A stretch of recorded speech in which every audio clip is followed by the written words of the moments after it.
In today's video, I'll show you how to integrate Shiprocket Checkout with your Shopify store. If you want to streamline your orders and offer a smooth checkout experience, this guide is for you. First, log into your Shopify dashboard. On the left panel, navigate to Apps, then click Visit Shopify App Store. Search for Shiprocket Checkout in the App Store.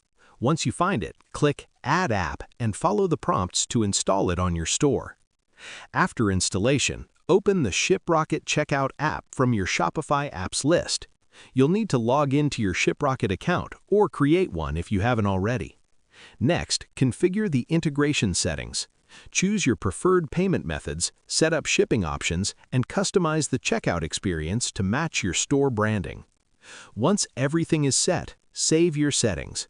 Your Shopify store is now connected with Shiprocket Checkout, and customers can enjoy a seamless checkout experience with multiple payment and shipping options. And that's how you integrate Shiprocket Checkout with Shopify. Share this video with your friends, and don't forget to subscribe for more great tutorials.